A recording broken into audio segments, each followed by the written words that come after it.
नौजवानों, क्या तुम्हारे दिलों में, हमारे दिलों में तकलीफ नहीं होती कि जिस जगह पर हमने 500 साल हय्या अला सलाह और हय्या अल फलाह की सदाएं दी, जहां पर हमने बैठकर कुरान करीम का जिक्र किया, जहां पर हमने बैठकर सलातो सलाम के नजराने पेश किए, आज वो जगह हमारे हाथ में नहीं है। नौजवानों, क्या तुमको नहीं दिख रहा कि अभी ऐसे 3-4 मसाजिद हैं जिसमें दिल्ली की सुनेरी वाली मस्जिद भी है?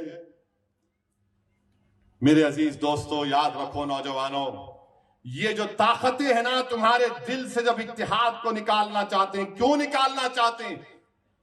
मिली गीरत को खत्म कर दिया जाए, मिली हमियत को खत्म कर दिया जाए। बरसों की मेहनतों के बाद आज हमारा एक मुकाम हमने पैदा किया, तो ये आपको इन चीजों पर गौर करना है। अपनी मिली हमियत को, मिली अपनी ताकत को बरकरार रखिए। नौजवानों, मस्जिदों को आबाद रखो। कहीं ऐसा ना हो कि मस्जिदें हमसे छीन ली जाए।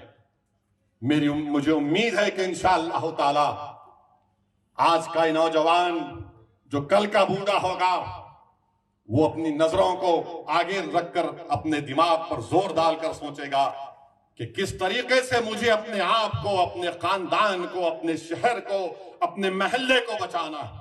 अब मुगलों का शासन नहीं है और कि अब इसमें किसी प्रकार की क्षत पहुंचा सकते हैं।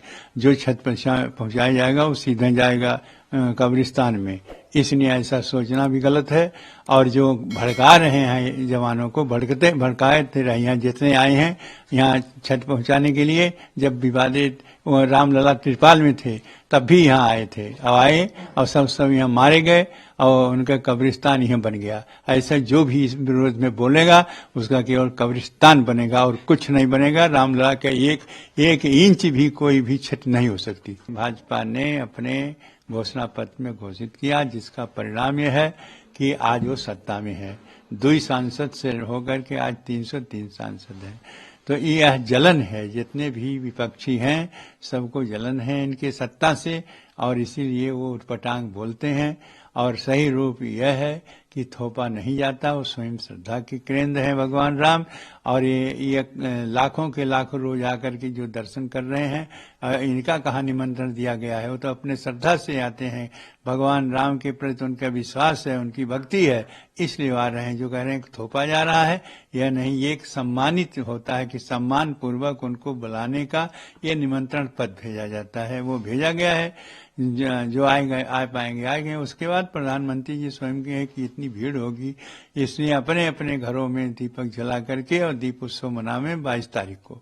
तो इस तरह की जो बातें आ रही हैं और उटपटांग बातें बोल रहे हैं, वह उदित राज का जो सोच है वो बिल्कुल घटिया है सोच, और बिल्कुल निगिष्ट सोच है। ऐसे सोच नहीं करना चाहिए। भक्ति थोपी नहीं जाती, भक्ति स्वयं उत्पन्न होती है।